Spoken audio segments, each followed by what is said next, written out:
जय श्री कृष्णा प्रिय दर्शकों, भाइयों और बहनों, अस्ट्रो चर्चा में आपका स्वागत है। मेरा आपको सादर नमस्कार। आज के वीडियो में जो मिथुन लग्न के व्यक्ति हैं अर्थात जेमिनी एसेंडेंट हैं, उनका मार्च माह कैसा गुजरेगा उस पर एक संक्षिप्त पर चर्चा करेंगे।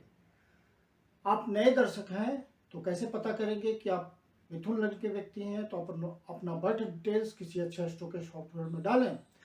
जो लग्न कुंडली बनकर आती है, जिसको D1 चार्ट भी कहते हैं, उसके यदि प्रथम भाव में 3 नंबर लिखा हुआ है तो आप मिथुन लग्न के व्यक्ति हुए। ये प्रथम भाव है, इसमें 3 नंबर लिखा हुआ है, अर्थात ये मिथुन लग्न की कुंडली हुई। 1 मार्च को जो गोचरीय परिस्थितियां वो आपकी कुंडली पे मैंने दिखाया हुआ है, और जो मार्च माह में होने वाले महत्वपूर्ण गोचरीय परिवर्तन है उसको डिस्प्ले किया हुआ है। आपके लग्नेश हुए बुध महाराज जो कि भाग्य भाव पे गोचर कर रहे हैं, तो बहुत ही सुखद स्थिति है। भाग्य का पूरा साथ मिल रहा है। आपकी पर्सनालिटी को इम्प्रूव करने में आपके भाग्य का सहयोग है। सामाजिक स्थिति को बेहतर बनाने के लिए सम्मान, यश, प्रतिष्ठा, धन, इन सब बातों के लिए पूरा भाग्य का साथ मिल रहा है। आपके लग्नेश मीन राशि में प्रवेश करेंगे 16 तारीख। यहाँ से निकल करके कर्म भाव पे गोचर करेंगे। कर्म भाव पे भी उनकी स्थिति सुदृढ़ रहेगी, क्योंकि नीच की राशि में गोचर करते हुए भी वो गुरु की राशि में गोचर कर रहे हैं, और गुरु महाराज के कारण उनकी नीचता भंग हो रही है। गुरु अपनी ही राशि में गोचर कर रहे हैं, तो बहुत ही सुंदर रिजल्ट देगा। लग्नेश का 10वें भाव में बैठना कर्म की दृष्टि से आपको बहुत ही मजबूती देगा। सामाजिक प्रतिष्ठा के लिए जहाँ भी आप काम करते हैं वहाँ आपको लोग पहचानेंगे, विशेष इज्जत देंगे, मान सम्मान में इजाफा होगा, बॉस आपको आइडेंटिफाई करेंगे। ये सब बातें आपके साथ घटित होंगी। जो बिजनेसमैन हैं वो कुछ नया अवसर पा सकते हैं। सरकारी नौकरी में यदि आप हैं तो वहाँ भी आपको कोई पदोन्नति मिल सकती है, कोई विशेष प्रतिष्ठा मिल सकती है, कोई किसी इंसेंटिव के थ्रू आपको विशेष धन की प्राप्ति हो सकती है। स्थान परिवर्तन के थ्रू भी धन की प्राप्ति हो सकती है, जैसे कि कोई तत्कालिक पोस्टिंग हो जाए आपकी फॉर द टाइम बिंग, छोटे समय के लिए, तो वहाँ से आपको लाभ हो जाएगा और पद प्रतिष्ठा में भी वृद्धि हो जाएगी। बुध महाराज का 10वें भाव पे गोचर करना आपका अच्छा रहेगा।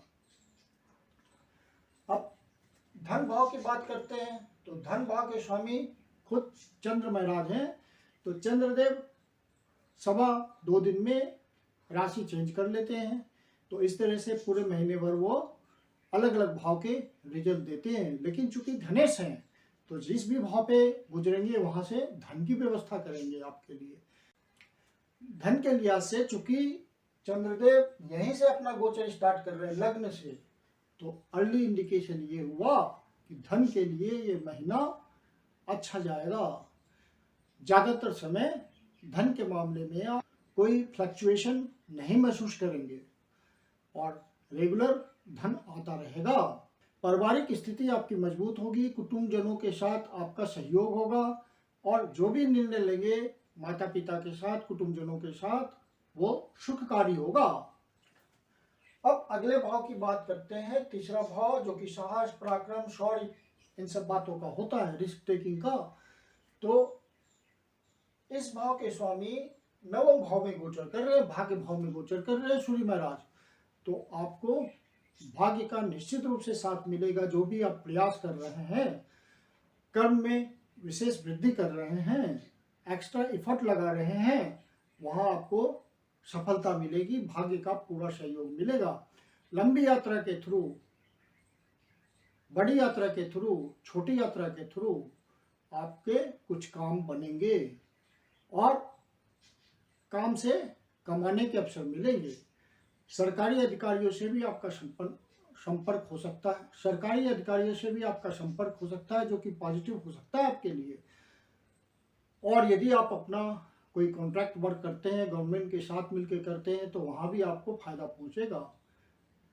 पिता के स्वास्थ्य में कुछ कमी हो सकती है, इस बात का ध्यान रखिएगा, उनसे कोई मनमुटाव ना हो, इस बात का आपको ध्यान रखना है। क्योंकि भाग्य भाव पे शनि महाराज भी गोचर कर रहे हैं और 5 तारीख को उदित अवस्था में आ जाएंगे, तो वहां पे सूर्य महाराज को रिजल्ट देने में दिक्कत होगी। उनके पॉजिटिव वाइब्रेशंस को पाने के लिए आपको आदित्य हृदय स्तोत्र का रेगुलर पाठ करना चाहिए, या नियमित रूप से नहा धो करके सुबह में अर्ली मॉर्निंग में सूर्य को जल का अर्घ्य देना चाहिए, या गायत्री मंत्र का 108 बार कम से कम एक माला तुलसी की माला पे आप जाप जरूर करें, ताकि सूर्य की पॉजिटिव वाइब्रेशन आपको मिले। फिर सूर्य महाराज मीन राशि में 15 तारीख को प्रवेश कर जाएंगे, अर्थात यहाँ से निकल करके 10वें भाव पे गोचर करेंगे। तो बहुत ही सुखद स्थिति हो जाएगी सूर्य महाराज की। 10वें भाव पे गोचर करना सूर्य का सबसे मजबूत स्थिति माना जाता है, और चूंकि यहाँ पे इन्हें दिशा बल मिलता है, डायरेक्शनल स्ट्रेंथ मिलता है, तो यहाँ पे ये भरपूर रिजल्ट देंगे। जो भी सरकारी सेवा में उनको विशेष फेवर प्राप्त होगा अपने बॉस का, कुछ प्रमोशन मिल सकता है, कोई डिपार्टमेंटल ट्रांसफर हो सकता है जिससे उनको फायदा हो जाए, मतलब किसी तरह से सम्मान में वृद्धि होगी, धन में वृद्धि होगी, यश में वृद्धि होगी। सूर्य महाराज का यहाँ पे गोचर बहुत ही अच्छा है। गुरु महाराज के साथ गोचर कर रहे हैं और गुरु के जैसा रिजल्ट देंगे। तो गुरु के जैसा जो रिजल्ट देंगे तो सबके लिए सोचेंगे, ब्लेसिंग आएगी उनकी। तो जो भी नौकरी करते हैं, अपना काम धंधा करते हैं, सबको अपने अपने क्षेत्र में इजाफा मिलेगा। शुक्र भाव की बात आप करते हैं। शुक्र भाव के स्वामी हुए बुध महाराज, जो कि भाग्य भाव पे गोचर कर रहे हैं। तो ये भी एक सुखद स्थिति है कि शुक्र भाव के स्वामी भाग्य भाव पे गोचर करते हुए आपके लिए सुख सुविधा जुटाएंगे भाग्य के थ्रू, मतलब भाग्य का आपको साथ मिलेगा, ज़्यादा धन की प्राप्ति होगी भाग्य से, जिससे कि आप अपनी सुख सुविधाओं पे खुद खर्च कर पाएंगे। न्यूक्लियर फैमिली में सुख का माहौल रहेगा। परिवार के सदस्यों के बीच जो आपकी न्यूक्लियर फैमिली है, बच्चे हैं, पत्नी है, उनके साथ अच्छा संबंध रहेगा। माता के साथ कॉर्डियल रिलेशन रहेगा, वहाँ कोई दिक्कत नहीं आएगी। फिर बुध महाराज 16 तारीख को मीन राशि में प्रवेश करेंगे। तो ये बहुत ही अच्छी स्थिति है, क्योंकि बुध महाराज यहाँ से जो कि उनकी डिजायर होगी, अपने ही घर के देख रहे होंगे, तो अपने ही घर का रिजल्ट की वृद्धि करेंगे, ज़्यादा सुख सुविधा जुटाएंगे। यदि आप कोई लोन, यदि आप कोई फ्लैट, प्लॉट, प्रॉपर्टी परचेज करने के लिए प्रयास कर रहे होंगे, तो वहाँ आपको सफलता मिलेगी। यदि कोई वाहन खरीदना चाह रहे होंगे, तो वहाँ पे आपको सफलता मिलेगी। कॉमर्शियल पर्पस के लिए, अपनी कंपनी के लिए आप कोई वाहन खरीद सकते हैं, ऐसा भी संभव है। अब पंचम भाव की बात करते हैं। पंचम भाव आपके बुद्धि, विवेक, प्लानिंग, इन सब बातों का होता है। तो यहाँ के स्वामी आपके भाग्य भाव पे गोचर कर रहे हैं। यहाँ के स्वामी शुक्र महाराज आपके कर्म स्थान में गोचर कर रहे हैं। तो चूंकि यह स्थान पूर्व पुण्य का भी होता है, तो आपके लिए शुक्र महाराज कुछ रिजल्ट जुटाएंगे। अच्छा, कर्म के क्षेत्र में कुछ अवसर देंगे कमाने के, जिससे आपकी स्थिति सुदृढ़ हो। यदि आप फन एंड एंटरटेनमेंट के क्षेत्र से जुड़े हुए हैं, किसी कला का प्रयोग करते हैं कमाने के लिए, तो वहाँ पे आपको नए अवसर देंगे शुक्र महाराज। ज़्यादा काम को एक्सपेंड करने का आपको मौका मिलेगा। केतु महाराज ऑलरेडी यहाँ गोचर कर रहे हैं। तो ध्यान रखना है कि पहले से आपने ध्यान रखा हुआ होगा कि संतान साइड आपको विशेष ध्यान देना है। संतान किसी गलत रास्ते पे ना जाए, गलत संगति में ना पड़े, इन सब बातों का आपको ध्यान रखते चलना है। संतान को लेकर के कोई टेंशन हो सकता है, उसकी पढ़ाई की समस्या हो सकती है, और उसके जो कलात्मक हैबिट्स है वो कहीं निगेटिव साइड ना जाए, इस बात का आप ध्यान रखेंगे। अब अगले भाव की बात करते हैं। अगला भाव है छठा भाव, जो कि रोग, ऋण, रिपु, इन सब बातों का होता है। और इस भाव के स्वामी 12वें भाव में गोचर कर रहे हैं मंगल महाराज, और अपने ही घर को देख रहे हैं। तो इन सब बातों के लिए बहुत बढ़िया हो गया मंगल देव का रिजल्ट। आपका कोर्ट कचहरी का मामला चल रहा हो तो सफलता मिलने के ज़्यादा चांसेस हैं। कोई लोन चल रहा होगा तो लोन चुकाने के अवसर मिलेंगे आपको। लोन पाने के भी अवसर मिलेंगे यदि लोन की रिक्वायरमेंट होगी। हालांकि लोन देर से उतरेगा ऐसी स्थिति में यदि आप लोन लेंगे तो। अपने काम धंधे में हैं, कोई प्रोफेशनल है, सर्जन है या सेवा से जुड़े हुए व्यक्ति हैं, लॉयर हैं, तो वहाँ पे आपको कुछ नए अवसर की प्राप्ति हो सकती है। अपने काम धंधे में आप आगे बढ़ सकते हैं, नए क्लाइंट्स आपको मिल सकते हैं। यदि जो विद्यार्थी कंपटीशन की तैयारी कर रहा है तो उसको ज़्यादा एनर्जी मिलेगी कंपटीशन की तैयारी करने के लिए और पास करने के चांसेस बढ़ेंगे। जो प्यार मोहब्बत करने वाले लोग हैं, लव बर्ड्स हैं, उनको अपने रिलेशन को स्वस्थ रखना पड़ेगा, किसी तरह की वहाँ कंफ्यूजन ना आए।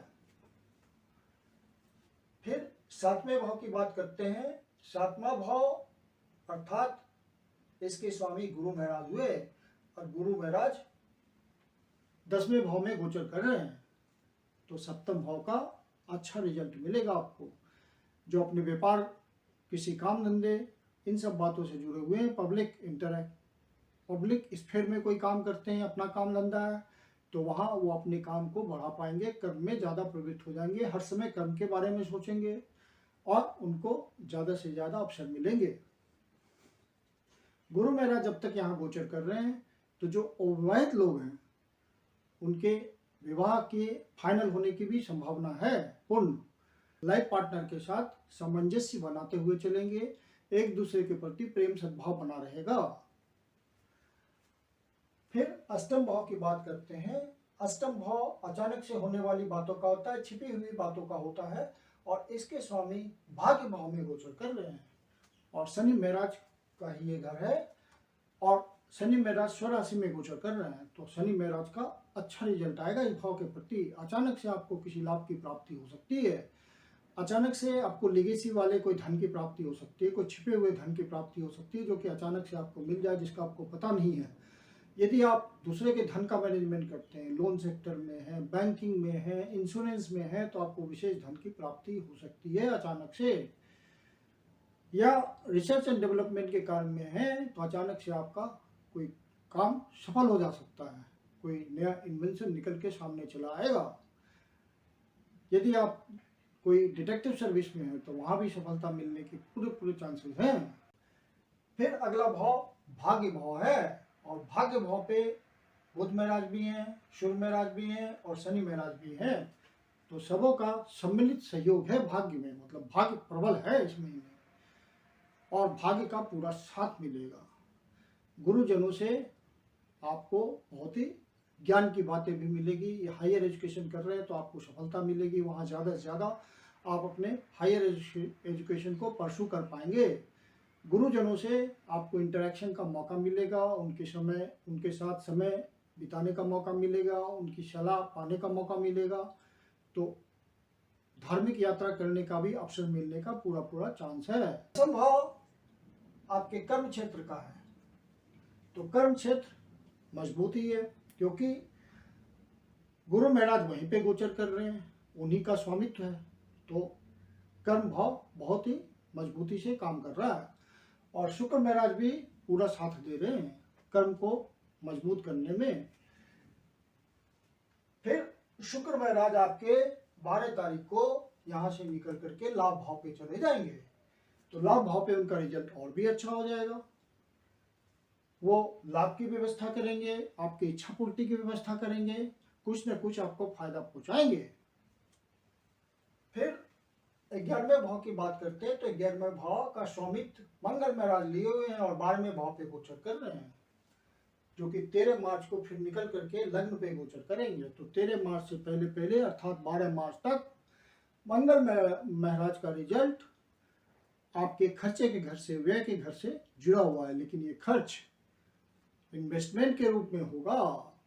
जो बाहर से जुड़े हुए हैं, डिस्टेंट प्लेसेस से देश के अंदर भी जुड़े हुए हैं और देश से बाहर भी जुड़े हुए हैं, उनको इन्वेस्टमेंट करने का मौका मिलेगा। खर्च तो होगा लेकिन वो इन्वेस्टमेंट के रूप में होगा और उसका लॉन्ग टर्म बेनिफिट आपको मिलेगा, देखने को आप महसूस करेंगे। और राहु महाराज मंगल के रिजल्ट को बढ़ा रहे हैं, क्योंकि उन्हीं की राशि में गोचर कर रहे हैं, तो आपको ज़्यादा से ज़्यादा फायदा दिलाएंगे वो। बाहर से संबंध बनाने के लिए एक्सपोर्ट इंपोर्ट वाले धंधे में जो लगे हुए लोग, उनके लिए बहुत ही बढ़िया है। बाहर जाने के लिए बढ़िया है, वीसा लगाने के लिए बढ़िया है। यदि आप बाहर जाने की इच्छा कर रहे हैं, स्टूडेंट हैं, पढ़ने के लिए जाना चाहते हैं, तो इस समय ट्राई करें, क्योंकि मंगल महाराज लाभ भाव के स्वामी हैं, आपको मदद करेंगे। फिर 12वें भाव की बात करते हैं तो यह मंगल महाराज गोचर कर रहे हैं और उत्साह दे रहे हैं। आप यदि बाहर से जुड़े हुए, यदि आप बाहर से रिलेशन बना के चलते हैं, एक्सपोर्ट इंपोर्ट के धंधे में हैं, तो उनके लिए बढ़िया समय है। बाहर से रिलेशन बनाने के लिए यदि आप कोई नेटवर्किंग का काम करते हैं, बाहर से आपको रिलेशंस बनाने के लिए प्रयास करना है, तो ये उत्तम समय है। आप प्रयास करें, सफलता मिलेगी। फिर मंगल महाराज 13 तारीख को, मंगल महाराज 13 तारीख को मिथुन राशि में प्रवेश करेंगे, तो लग्न पे गोचर करेंगे, तो थोड़ी एग्रेशन की स्थिति आएगी। रिजल्ट इनका अच्छा होगा, एग्रेशन की स्थिति आएगी, तो एग्रेशन से आपको बचना है। क्रोध, तनाव, आवेश में नहीं आना है। और दूसरा, हेस्टी डिसीजन नहीं लेना है, जल्दबाजी में शीघ्र कोई निर्णय नहीं लेना, तुरंत निर्णय में दिक्कत है, फिर वहां पे परेशानी आएगी। तो आप धैर्यपूर्वक पूरा सोच समझ के डिसीजन लेंगे तो आपका डिसीजन काम करेगा और उससे रिजल्ट मिलेगा, वो नेगेटिव नहीं होगा, पॉजिटिव रहेगा।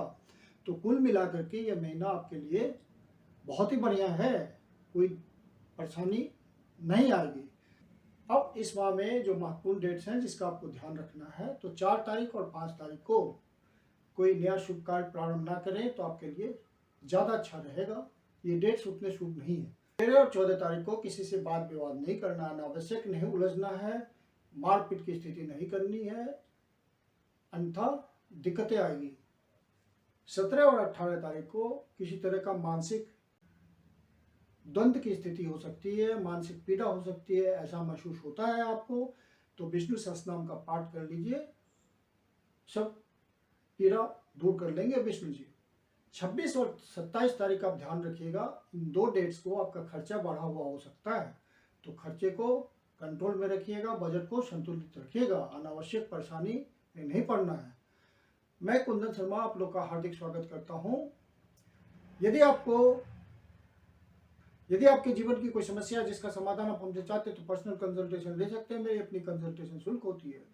वीडियो के अंदर में मेरा व्हाट्सअप नंबर दिया हुआ है, डिस्क्रिप्शन बॉक्स में भी व्हाट्सअप नंबर मेंशन है, आप कंसल्टेशन के लिए बुकिंग कर सकते हैं।